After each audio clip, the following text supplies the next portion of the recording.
ভালুকার MP কে? তার এত বড় আমল নাম আমার পড়তে আর শেষ করতে পারি নাই। সে হলো ট্রাক দখল করে, তারপরে হলো চাঁদাবাজির উস্তাদ, শিল্প কারখানা প্রতিষ্ঠানগুলোতে ঝুট ব্যবসা করে সে। এই লোক কি সংসদে ঝুট ব্যবসার জন্য আলাপ দিবে, নাকি সংসদে বাংলাদেশের জন্য কোন আইন বানাবে, সেটা আমাদের সন্দেহ আছে। মাদ্রাসা নাই যেটা কামিল পাস করা যাবে। ভালুকায় শিল্প কারখানা হয়েছে, কিন্তু এখানে যে ময়লা সেটা গিয়ে এই নদীটা কলুষিত করে দিচ্ছে।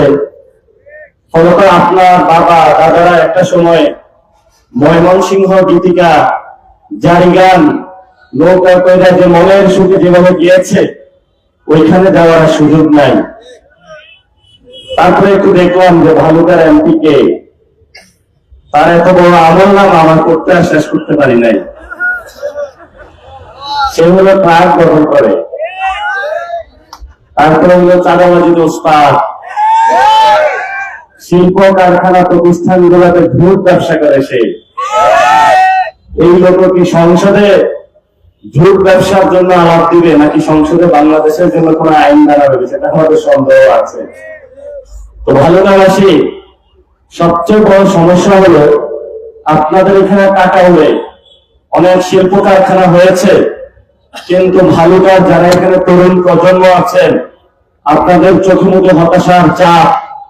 পকেটে টাকা নাই, চাকরি নাই, বিয়ে হয় না, ফোন দিলে ফোন ধরা যায় না। ছেলেকে বলে চাকরি হয়েছে, বলে না বাবা চাকরি হয় নাই। বললো তোমাকে 25 বছর পড়াশোনা করাইছি, চাকরি হচ্ছে না কেন? বলে যে এখানে সব বাহিরের মানুষ চাকরি করে, এবং ছেলে চাকরির পরীক্ষা দেয়। পরের দিন শুনে যে তার চাকরি হয় নাই।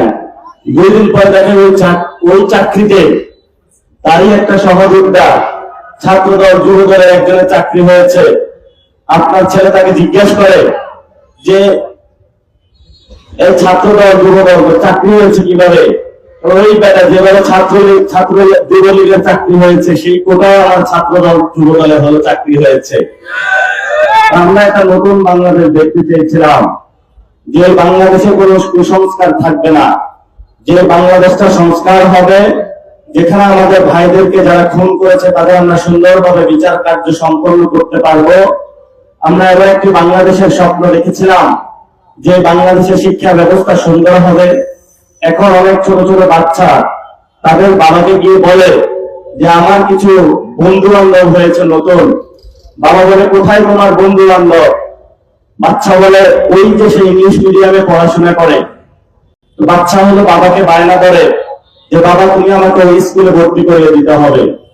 বাবা হলো বাচ্চাকে কোনো উত্তর দেয় না। পরের দিন বাচ্চাকে আবার সরকারি স্কুলে নিয়ে যায়। সরকারি স্কুলে নেওয়ার পরে 1 বছর পরে বাচ্চাকে জিজ্ঞেস করে তোমার কোনো ইংলিশ শেখা হয়েছে? বললো না আমার ইংলিশ শেখা হয় নাই। বললো অঙ্ক পারো? বললো না অঙ্ক পারি না। বাবা খুব চিন্তিত হয়ে স্কুলে খোঁজ নিল যে স্কুল কমিটির সভাপতি কে। স্কুল কমিটির সভাপতি বানানো হয়েছে এলাকার সবচেয়ে বড় বাটপার চাঁদাবাজ দুর্নীতিবাজ তাকে স্কুল কমিটির সভাপতি বানানো হয়েছে। স্কুলে বাচ্চা পাঠায়, অনেক স্বপ্নের বাচ্চা। যখন বিয়ে হয়েছিল, স্বামী স্ত্রী নিয়োগ করেছিল বাচ্চাটাকে বড় শিক্ষিত বানাবো, তার জন্য একটু কষ্ট করি, তাহলে আমাদের জীবনের সব দুঃখ মুছে যাবে। বাচ্চা স্কুল যায় আসে, কিন্তু বাচ্চার কোনো উন্নতি হয় না। আরেকটু খোঁজ নিল, ওই স্কুলে যিনি হেডমাস্টার আছেন উনি ক্লাস নেন না, উনি বিএনপির অফিসে প্রতিদিন দৌড়াদৌড়ি করেন। আরেকটু খোঁজ নিল, ওই স্কুলের যিনি টিচার আছেন উনি হলো 9টার ক্লাসের জন্য হলো 12টার দিকে যান, এবং 4টার দিকে 5টার দিকে ক্লাস শেষ হওয়ার কথা, ওইটার আগে বের হয়ে হলো বিএনপির মিছিলে চলে যান। তার পরবর্তীতে ওই বাচ্চা বাবাকে বললো যে বাবা আমার তো এখানে কোনো ডেভেলপমেন্ট হচ্ছে না, তুমি ওই স্কুলে আমাকে ভর্তি করাও। বাবা অসহায় হয়ে ছেলের দিকে তাকিয়ে আছে, কারণ বাবার যে কয়টা টাকা চাকরির বেতন, ভালো চাকরি নাই। ওই চাকরির বেতন দিয়ে বউর কোনো কাপড় যদি দেওয়া হয় তাকে, ওইদিকে বাবা মা বলে আমার অসুস্থ, বুক ব্যথা করে আমাকে হসপিটালে নিয়ে যাও। ওইদিকে তাকে আত্মীয় স্বজন করে এত বছর পড়াশোনা করেছ, গ্রামের সুনাম বয়ে এসেছ, এখন আমাদেরকে সবাইকে কিছু দেও। ছেলে হলো সরকারি চাকরি করে, পরের দিন ছেলে সিদ্ধান্ত নিতে পারে না যে আমি টাকা কোথায় থেকে আনবো। পরের দিন তার অফিসে একটা জব অর্ডার এসেছে যে এখানে 5 লাখ টাকার দুর্নীতি করার সুযোগ আছে। ওই ছেলে একদিন অপেক্ষা করে, 2 দিন অপেক্ষা করে, বাচ্চার দিকে তাকিয়ে, মা বাবার দিকে তাকিয়ে, তারপরে হলো দুর্নীতিতে বিসমিল্লাহ করে নামটা দেখায় দেয়। এরপরে যে দুর্নীতির নামটা লেখানো তার শুরু হয়েছে, 45,000 টাকা বেতন, তার নামে ঢাকা শহরে 50 কোটি টাকার ফ্ল্যাট, স্ত্রীর নামে স্বর্ণের গহনা। স্ত্রীকে জিজ্ঞাসা করা হয় আপনার স্বামী কি করে, বলে যে আমার স্বামী যে কি করে সেটা জানি না, তবে আমার গায়ে স্বর্ণের এত ভার যে আমার চলতে সমস্যা হয়। এটা হলো নতুন বাংলাদেশ। এই বাংলাদেশের পরিস্থিতি যখন দেখেছে তখনই উত্তরবঙ্গের একটা সন্তান, তার নাম ছিল শহীদ আবু সাইদ। আবু সাইদকে তার বাবা অনেক কষ্ট করে ভর্তি করিয়েছে বেগম রোকেয়া বিশ্ববিদ্যালয়ে। আবু সাইদকে তার বাবা ফোন দেয়, খুবই একটা চীনের ঘর, বাবা কৃষি কাজ করে, যে আবু সাইদ তোমার চাকরি হচ্ছে না কেন। আবু সাইদ বাবাকে কোনো উত্তর দিতে পারে না। আবু সাইদের কাছে বাবা ফোন দিয়েছে, আমার শরীরটা খুবই অসুস্থ, তোমাকে 26 বছর বড় করেছি, আমাকে একটু ডাক্তারের কাছে নিয়ে যাও। আবু সাইদের পকেটে টাকা ছিল না। আবু সাইদ বলে বাবা আর 2টা দিন অপেক্ষা করো, তারপরে তোমাকে ডাক্তারের কাছে নিয়ে যাব। তারপরে আবু সাইদের ফোন আর বাবার কাছে আসে না। কয়েকদিন পরে আবু সাইদ রাজপথে দাঁড়াইলো যে যেই ব্যবস্থার কারণে আমার একটা চাকরি হচ্ছে না, বাংলাদেশের কোটার চাকরি হচ্ছে ছাত্রলীগ যুবলীগের, এই ব্যবস্থা আমাকে ভাঙতে হবে। আমার বাবার সামনে আমি চোখ দেখাইতে পারি না, মায়ের সামনে চোখ দেখাইতে পারি না, আমার এই অবস্থা পরিবর্তন করতে হবে। আমি শুধু আমার অবস্থা নয়, বাংলাদেশের লক্ষ কোটি তরুণের ব্যবস্থা পরিবর্তন করব, বাংলাদেশের সকল ছাত্রের ব্যবস্থা পরিবর্তন করব, পুরো বাংলাদেশের মানুষের পরিবর্তন করব। সে আবু সাইদ রাজপথে চলে গিয়েছে। রাজপথে যাওয়ার পরে যখন 2টা স্লোগান তুলেছে আন্দোলন করবে, একটু পরে পুলিশ আসলো, পুলিশ এসে তার দিকে গুলিতাক করলো। আবু সাইদ বলল আমি একটা ন্যায্য অধিকারের জন্য রাজপথে এসেছি, পুলিশ কেন আমার দিকে গুলিতাক করে। সে মনে করেছে আরে এই পুলিশ ভাই তো বাংলাদেশের লোক, এই পুলিশ ভাই তো আমার পাশের গ্রাম, সে আমাকে কিভাবে ঢুকে গুলি করবো।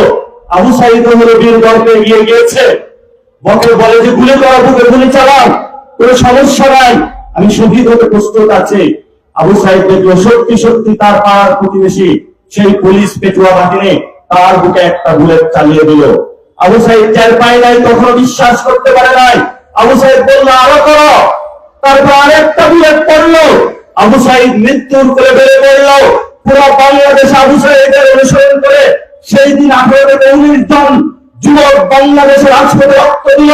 সেই 20 জন যুবকের অন্য পথ না মানিয়ে তাদের পথ অনুসরণ করে বাংলাদেশে 200 জন জীবন দিল। সেই 200 জনের পথ মানিয়ে একে একে মৃত্যুর করে ডুবে পড়ল। বাংলাদেশের 1400 যুবক শহীদ হয়ে গিয়েছে। একটাই লক্ষ্য ছিল তাদের, বাংলাদেশটা পরিবর্তন করবে। শুধু এই 1400 যুবক নয়, বাংলাদেশে অনেক মানুষ যদি হসপিটালে যান, কারো চোখ নাই, কারো হাত নাই, কারো পা নাই, কারো হলো এখনো নিউরনের সমস্যার কারণে ভালো করে বাংলাদেশের কোন দিকে কথা বলবে, পথ দেখাবে, সেই বিষয়ে তারা কথা বলতে পারে না। হসপিটালে তারা কাতরাচ্ছে। আমি সাভারে গিয়েছিলাম, একজন শহীদের বউ আয়েশা কান্না করতেছে, তার কোলে একটা বাচ্চা, আরেকটা ছোট বাচ্চা। বললাম আপনার হাজবেন্ড কি করতো? বললো সেখানে একটা মুরগি ব্যবসায়ী ছিল, প্রতিদিন মুরগি বিক্রি করত, মুরগি বিক্রি করে যে টাকাটা ইনকাম হতো সেটা দিয়ে হলো রাতের বেলায় তার সন্তানের জন্য দুধ কিনে নিয়ে যেত। কয়েকদিন পরে ওই ব্যবসায়ী কাছে এসে হলো চাঁদাবাজি শুরু করছে। তৎকালীন সময়ে ছাত্রলীগ যুবলীগ ওই ব্যবসায়ী পরের দিন মিছিলে নেমে গিয়েছিল যে আমি বাচ্চার জন্য দুধ কেনার জন্য মুরগি ব্যবসা করি, সারাদিন পরিশ্রম করি, সারাদিন মুরগি কেটে দেয়, মুরগির পায়খানা থেকে শুরু করে সবকিছু পরিষ্কার করি, 2 টাকা ইনকামের জন্য সারাদিনে 400 টাকা ইনকাম করি, রাতের বেলায় 200 টাকা এসে চলে যায়, তাহলে আমার সন্তানের সামনে মুখ দেখাবো কিভাবে? সেই দিন এই মুরগি ব্যবসায়ী রাজপথে নেমে এসেছিল ব্যবসায়ী ভাইদেরকে রক্ষা করার জন্য। কিন্তু সেই মুরগি ব্যবসায়ী এই ঠিক গলায় গুলির দাগ বসিয়ে তাকে শহীদ করা হয়েছিল। সেই তার বউ কান্না জড়িত কণ্ঠে বলছে যে বাংলাদেশে আমরা যে স্বপ্নটা দেখেছিলাম, এতগুলো মানুষ শহীদ হয়ে গেল, সেই বাংলাদেশকে আমরা আজকে বুঝে পেয়েছি? বুঝে পাইনি। এই বাংলাদেশকে পরিবর্তন করার জন্য আমরা সবাই রাজপথে আবার নামলাম। আমরা নির্বাচনের আগ পর্যন্ত বললাম যে বাংলাদেশে সংস্কার করতে হবে, বাংলাদেশের আওয়ামী লীগের বিচার করতে হবে। কিন্তু আমাদের বন্ধু ভাইরা বলল সবকিছু এখন রাখো, প্রথমেই বাংলাদেশে একটা নির্বাচন হতে হবে। আমরা বললাম ঠিক আছে, আমরা নির্বাচনে যাব। যেহেতু গণতন্ত্রের জন্য গত 17 বছর বিএনপি অনেক ভাই লড়াই করেছে, জামাতের অনেক ভাই লড়াই করেছে, বাংলার মানুষ পাট খেতে ঘুমিয়েছিল, গান খেতে ঘুমিয়েছিল, বাসায় প্রিয়তমের স্ত্রীর সাথে ঘুমাইতে পারে নাই। বাংলাদেশের মানুষের দীর্ঘদিনের দাবি একটা সুন্দর ইলেকশন হবে।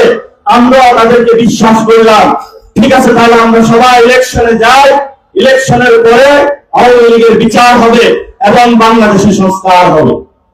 নির্বাচনে আমরা অংশগ্রহণ করলাম, নির্বাচনে ইঞ্জিনিয়ারিং শুরু হলো। আমরা সারাদিন দেখলাম সবকিছু ঠিক ছিল। ঠিক রাত যখন 8টা বাজলো তখন বাংলাদেশে ইলেকশন ইঞ্জিনিয়ারিং শুরু হলো। এরপরে আমরা দেখি কোথাও রেজাল্ট পাবলিশ হয় না। 12টার দিকে রেজাল্ট পাবলিশ হলো। জনগণ বাংলাদেশে 8টা পর্যন্ত যারা রায় পেয়েছিল, বিজয় হয়েছিল, তাদের স্ক্রিন হয়ে গিয়ে হুড়হুড় করে বাংলাদেশে সবচেয়ে যারা চাঁদাবাজে বিখ্যাত, দুর্নীতিতে বিখ্যাত, সন্ত্রাসীতে বিখ্যাত, টাকা পয়সার পেশি শক্তিতে বিখ্যাত এবং ভারতীয় কোটায় যারা বিখ্যাত, হুড়হুড় করে দেখলাম তারা এমপি হওয়া শুরু করলো। আমরা তারপরে আরেকটু যাচাই করলাম, দৌড়ে কমিশনারের অফিসে গেলাম। অফিসে গিয়ে দেখি সেখানে প্রশাসনের লোক বসে আছে, মিডিয়ার ভাইরা বসে আছে। তখনই আমরা টের পেলাম এই গণঅভ্যুত্থানের পরে বাংলাদেশে তারেক রহমানের নেতৃত্বে ওই দিন রাতে 8টা থেকে 12টার মধ্যে বাংলাদেশে ভারতীয় প্রত্যক্ষ লেভেলে ইঞ্জিনিয়ারিং এর মাধ্যমে, নির্বাচনের মাধ্যমে আরেকটি কুল সংগঠিত হলো। আমরা নির্বাচনে সেই দিন বলবৎ করতে চাইলাম, কিন্তু সেই সময়কার যে পরিস্থিতি, যদি নির্বাচনটা ভয় করতে হতো তাহলে বাংলাদেশে একটা গৃহযুদ্ধ লেগে যেত। আমরা বাংলাদেশের জনগণের দিকে তাকিয়ে, যে জনগণ গত 17 বছর বাংলাদেশের সন্ত্রাসীদের কারণে নির্যাতিত হয়েছিল, এই মানুষগুলোকে আমরা একটা মিনিটের জন্য কষ্ট দিতে চাই না। আমরা নির্বাচনের পরে বললাম ঠিক আছে, নির্বাচন হয়েছে, আপনি যেভাবে ক্ষমতা গিয়েছেন, আপনার এখন সংস্কার বাস্তবায়ন করতে হবে, আওয়ামী লীগের বিচার করতে হবে। আমরা তাকে বিশ্বাস করলাম। এর পরের দিন দেখলাম সংসদ অধিবেশন